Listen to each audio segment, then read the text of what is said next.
Hello friends, आज हम start कर रहे हैं फोटोशॉप पार्ट 4। इसमें हम सीखेंगे बैनर कैसे डिज़ाइन करते हैं। बैनर डिज़ाइन करने के लिए बताएंगे, कुछ टूल्स के बारे में बताएंगे जो बैनर डिज़ाइन में यूज करते हैं। जैसे क्रॉप टूल है, स्लाइस टूल है, स्लाइस सिलेक्शन टूल है, हीलिंग ब्रश टूल है, पैच टूल है, ब्रश टूल है, पेंसिल टूल है। ये सब के बारे में आपको हम बताएंगे। तो सबसे पहले हम अगर क्रॉप को देखते हैं तो कुछ फ़ोटो इमेज वगैरह हम यहाँ से सिलेक्ट कर लेते हैं, कहीं से भी अगर आपके पास इमेज है, और ओपन करते हैं। डबल क्लिक करके ओपन कर लेना है। और जैसे क्रॉप का क्या है कि इसमें विड्थ और हाइट बिल्कुल कुछ भी नहीं दिया हुआ है, तो जिस तरह से हम इसको ऐसे एडजस्ट कर सकते हैं। और जितना एरिया को सिलेक्ट करना है हम कर लिए, और जैसे इंटर प्रेस करेंगे तो उतना ही रह जाएगा, बाकी एरिया हट जाता है। तो क्रॉप बिल्कुल आसान है, ये पहले वीडियो में हम बताए थे।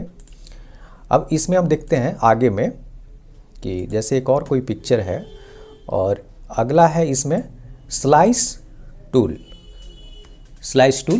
तो इसका क्या वर्क होता है, ये वेब पेज में ज़्यादातर कटिंग के लिए, जैसे एक ही पोस्टर है और हम यहाँ से इसको अगर काटना चाहें, यहाँ से ऐसे हम स्लाइस कट कर लिए तो पहला बैनर ये हो जाएगा और दूसरा ये। ऐसे में दिख रहा है एक ही पेज, लेकिन ये बहुत ही जैसे हम इसमें सेव करेंगे, सेव फॉर वेब, तो आपको पता चलेगा कि जितना से सिलेक्ट था उतना कट जाता है। वो भी हम आपको सेव करके भी दिखाएंगे। और इसी में ही यहाँ पे है स्लाइस सिलेक्ट टूल। तो इसमें है कि आप इसको सिलेक्शन के लिए होता है कि जितना आपने सिलेक्शन किया है उसको एडजस्ट करने के लिए। और जैसे हम इसको फाइल में जा करके या शॉर्टकट की भी कर सकते हैं, alt shift control S, save for web मिलेगा आपको। और जैसे सेव फॉर वेब करेंगे और यहाँ पे यस करना है और लोकेशन शो करेगा कहाँ पे आप इसको करेंगे। तो ऐसे हम डेस्कटॉप पे कर लेते हैं, एक न्यू फोल्डर है इसमें हम कर लेते हैं। और यहाँ पे देखना है HTML एंड इमेज। तो जो आप करना चाहें, जैसे केवल इमेज ओनली करना है, और यहाँ हम सेव करते हैं। तो जितना पार्ट में कटा था, 2 पार्ट में हमने किया था, आप इसको 4, 5, 6 अलग अलग पार्ट में भी आप कर सकते हैं। तो जैसे हम देखेंगे कि मेरा सेव हुआ कि नहीं, तो इस फोल्डर में था, तो बिल्कुल आप देख सकते हैं कि जितना 2 पार्ट में था वो अलग अलग यहाँ से कट चुका है। तो स्लाइस टूल का ये वर्क होता है कि कई पार्ट में अगर काटना है पिक्चर को, इमेज को, तो उसके लिए हम लोग इसका इस्तेमाल कर सकते हैं। फिर आते हैं फोटोशॉप में, बैक जाते हैं हम इसका, और ये दोनों चीज़ समझ गए होंगे, स्लाइस टूल का क्या वर्क है, क्रॉप का क्या वर्क है, और स्लाइस सिलेक्ट टूल का क्या वर्क है। फिर हम आते हैं आगे हीलिंग ब्रश टूल। इसका क्या वर्क है, यहाँ पे जैसे हम सिलेक्ट करेंगे हीलिंग ब्रश टूल को, तो इसमें कहीं से भी अल्ट प्रेस करके, जैसे मान लीजिए यहाँ चेयर रखा हुआ है और यहाँ पे हम अल्ट प्रेस करके इसको सिलेक्ट करते हैं और कहीं पे उसको ला के रखना है, तो उसके आसपास का पूरा वहाँ पे बैकग्राउंड से मर्ज करते हुए आकर के यहाँ सेट हो जाएगा।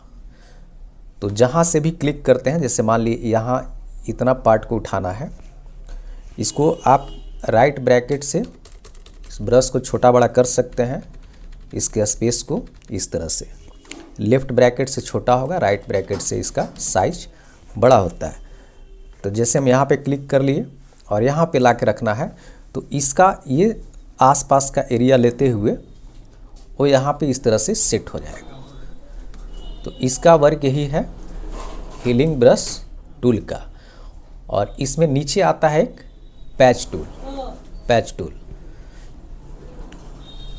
टूल में क्या आएगा, इसको हम पहले अल्ट कंट्रोल जेड से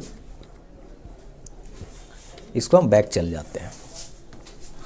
पैच टूल में क्या होगा कि इस एरिया में जो भी आप एरिया सेलेक्ट करते हो, फ़ोटो इमेज वगैरह में ज़्यादातर यूज होता है, जैसे इस एरिया में है, यहाँ पे हमने सिलेक्ट कर लिया, और कहाँ का पैच देना है यहाँ पहले सिलेक्ट कर लेना है, और कहाँ का पैच देना है। जैसे हमने यहाँ का ऊपर का झाड़ी का जो इसका पेड़ वाला पार्ट है उसको हम ला के यहाँ पे सेट करना चाहते हैं, तो आप देखेंगे कि जहाँ पे सिलेक्ट किए थे वहाँ का पैच यहाँ पे आ गया। तो फ़ोटो वगैरह डिज़ाइन में फ़ोटो वगैरह बनाना है तो दाग धब्बा या सब कुछ रहता है, तो उसके लिए ज़्यादातर हम लोग इसमें यूज करते हैं। उसका सिलेक्शन कंट्रोल डी से ख़त्म हो जाएगा। फिर हम बैक जाते हैं, अल्ट जेड से बैक होता है, और अल्ट कंट्रोल जेड से कई स्टेप बैक जाना है तो उसके लिए कर सकते हैं। जैसे यहाँ पे चेयर है, और चेयर को हमने सिलेक्ट किया, और चेयर के जगह पे हमको ये वाला पार्ट वहाँ पे ले जाके रखना है, तो इस तरह से वहाँ पे आसपास का जो है वो चला जाएगा। तो पैच टूल का आप कहीं से भी पैच उसको उठा करके अपना कर सकते हैं। यहाँ पे देखेंगे कि ब्रश टूल में क्या है कि जैसे ही इसको हम मोड कर लिए चेंज, और एक फ़ोटो आपके पास लाते हैं, इसको थोड़ा और बड़ा कर लिए। ब्रश टूल का वर्क है जो भी ऊपर में, जिससे फोरग्राउंड और बैकग्राउंड नीचे का है, फोरग्राउंड ऊपर में कलर जो रहेगा वही ब्रश यूज करता है। तो अभी ऊपर में गुलाबी कलर है, तो अगर आपको किसी भी चीज़ को, जैसे यहाँ पे कलर किया हुआ है और इस कलर को चेंज करना है, इस कलर को चेंज करना है, तो आपने यहाँ सिलेक्ट किया, और यहाँ पे देखेंगे ओपेसिटी अगर 100 है तो बिल्कुल एकदम ये इस तरह से लाइन के जैसा जाएगा। और अगर ओपेसिटी कम कर देते हैं तो उस पर हल्का कलर इस तरह से शेडेड कलर डालता है। तो ये ओपेसिटी का मतलब पहले भी आपको बताए थे। तो इस तरह से आप कहीं भी जो इस पे कलर आप बदलना चाहें, जैसे मान ली कोई डार्क कलर करना चाहते हैं या इस कलर को करना चाहते हैं तो ओके कर लेंगे। यहाँ पे दूसरा कलर आ गया, अब वही कलर यहाँ पे इस तरह से स्प्रे करेगा। तो जितना इस पे है ओपेसिटी उसके अनुसार ज़्यादा चाहिए तो ज़्यादा कर लेंगे, और इस तरह से वो डार्क करेगा। तो कुछ भी कलर वगैरह चेंज करना है, फिल करना है उसको, तो आप ऐसे ब्रश टूल का इस्तेमाल बिल्कुल कर सकते हैं। जैसे कभी कभी होता है लिप्स वगैरह का थोड़ा सा कलर हमको डार्क करना होता है, तो उसमें भी आप आसानी से इस टूल का उपयोग कर सकते हैं। और जैसे जो कलर आपको डालना है, रेड हो, जो कलर आप यहाँ सिलेक्ट करेंगे वही कलर आपको, ये ब्रश का है तो इसका सिंबल जो छोटा है, इसको साइज को छोटा बड़ा आप राइट ब्रैकेट से बड़ा और लेफ़्ट से इस तरह से जितना छोटा आकार लेना है आप कर सकते हैं। तो बहुत ही आसानी से आप इस तरह से आप बदल सकते हैं। ओपेसिटी घटाना है, बढ़ाना है, वो अपने अनुसार आपको एडजस्ट करना है कि किस हिसाब से इसको एडजस्ट करते हैं। तो इस तरह से आप ब्रश टूल का इस्तेमाल आप बिल्कुल आसानी से कर सकते हैं, बिल्कुल आसानी से कर सकते हैं। और इसी में देख लीजिए, इसी में आपके पास आएगा पेंसिल टूल। ये बिल्कुल लाइन की तरह है, और जितना है कहीं पे इस तरह पेंसिल टाइप का यूज होगा, जो कलर यहाँ चेंज करेंगे वही चीज़ आता है। फिर आएगा आपके इसमें आगे आते हैं, पेंसिल टूल है, ब्रश टूल देख लिए। फिर उसके नीचे एक हिस्ट्री ब्रश टूल होता है। जैसे आपने कुछ वर्क किया और आपको लगता है कि नहीं वो गलत हो गया है, तो आप हिस्ट्री यहाँ देखेंगे, हिस्ट्री ब्रश टूल है, और उससे आप जैसे जैसे प्रेस करेंगे तो जो पहले का था वो आ जाएगा और बिल्कुल क्लियर हो जाएगा, जो पहले काम किए हैं वो हट जाएगा। तो हम इसका इस्तेमाल करते हैं, जैसे कुछ गलत हो गया तो हम हिस्ट्री ब्रश टूल से उसको फिर हटा लेते हैं। तो ये सब वर्क है फ़ोटो में। और अभी हम आपको एक बताते हैं कि कुछ बैकग्राउंड वगैरह बनाना है, पोस्टर वगैरह बनाना है, तो उसको हम किस तरह से बना सकते हैं। तो एक पेज लेना है, जैसे हैप्पी बर्थडे का एक पोस्टर बनाते हैं तो उसके लिए एक पेज लेना है। कोई भी साइज़ ले सकते हैं, जैसे 5x3 का हम ले लेते हैं। तो हम इंचेज में कर लेते हैं। यहाँ पे विड्थ हो जाएगा 60 और हाइट हो जाएगा 36। यहाँ दोनों जगह इंच करना है 36। कलर मोड चेंज कर लीजिए, या RGB रखना है RGB रख सकते हैं। तो इस तरह से आ गया। और अगर आपको इस पे कोई बैकग्राउंड लेना है तो अगर आप नेट से भी ले सकते हैं, किसी भी तरह का बैकग्राउंड, या प्लेन इसको अलग से बैकग्राउंड आप बना भी सकते हैं। जैसे एक बैकग्राउंड मेरे पास है तो हम इसको ले लेते हैं। कोई भी बैकग्राउंड ऐसे आप इस पे सेट कर लीजिए। बहुत ही सिंपल है बनाना, आप थोड़ा सा प्रैक्टिस करेंगे तो बहुत आसानी से आप डिजाइन कर सकते हैं। जैसे कोई बर्थडे का बनाना हो तो आप नेट से PNG फाइल डाउनलोड कर लेंगे, बैलून्स वगैरह का जो डालना है साइड में, और यहाँ से ऐसे इस पे डाल देते हैं। इमेज वगैरह है उसका PNG फाइल कैसे बनाना है, बैकग्राउंड को सिलेक्ट करके बैकग्राउंड हटा देते हैं और फिर आप यहाँ पे उसको डाल सकते हैं आसानी से। कुछ आपके पास जो भी फ़ोटो है बर्थडे के लिए तो आप फ़ोटो सिलेक्ट कर लेंगे। हम ये सब PNG फाइल बना के रखे हुए हैं, आप भी बना सकते हैं जैसे बनाना हो, और इसको आप सेट कर लेंगे। कुछ मैटर लिखना है, टाइप करना है, वो भी बिल्कुल आसान है। कॉपी के लिए बताया था मैंने कि जैसे लेयर को सिलेक्ट किए और अल्ट प्रेस करते हैं वो कॉपी हो जाता है और दूसरे साइड हम लेके आ गए इसको। एक पिक्चर डाल देते हैं यहाँ पे केक का, चूँकि बर्थडे का है तो हम केक वगैरह डाल के उसको सजाते हैं इस तरह से।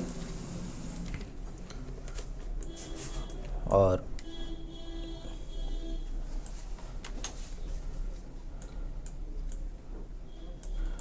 जो सिलेक्ट रहेगा वही आप उसी को काम करते हैं, उसी पे Ctrl T से इसको ऐसे सिलेक्ट कर लेते हैं और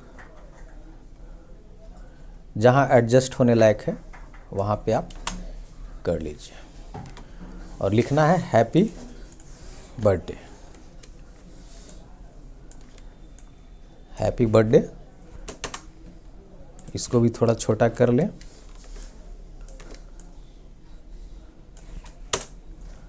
अब चाहे तो जहाँ एडजस्ट करना हो, जहाँ मैटर है उसके अनुसार एडजस्ट करना हो।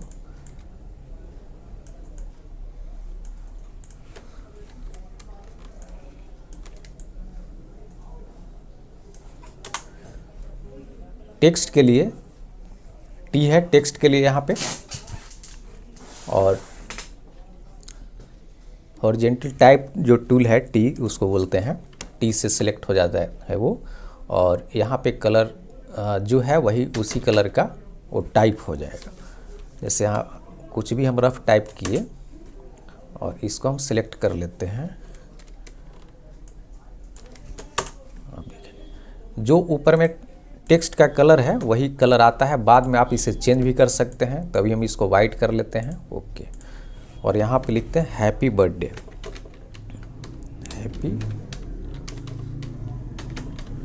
Happy birthday. इंटर मारने के बाद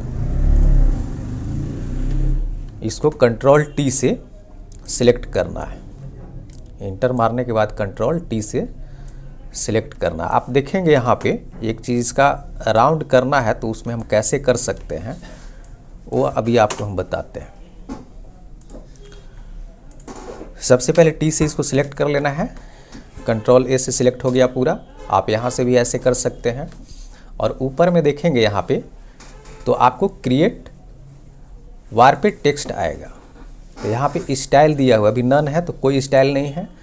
यहाँ पे आर्क करना है, आर्क, तो जितना आर्क करना है यहाँ से एडजस्टमेंट का इसको दिया हुआ है। और इतना पे ओके कर देते हैं और इसको हम ले आते हैं नीचे। इसको इस तरह से नीचे ले आए।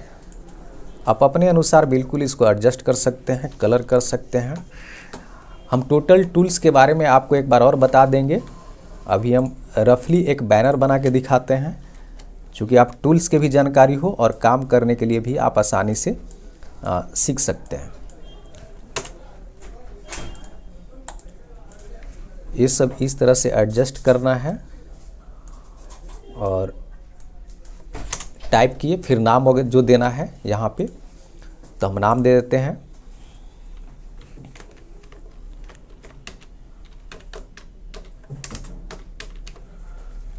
और फ़ॉन्ट आपको यहाँ मिलेगा, फ़ॉन्ट जो चेंज करना चाहें, स्टाइलिश जैसा भी फ़ॉन्ट जो आपको सूट करता है, यहाँ पे इंटर मार देते हैं तो वैसा फ़ॉन्ट आ जाएगा।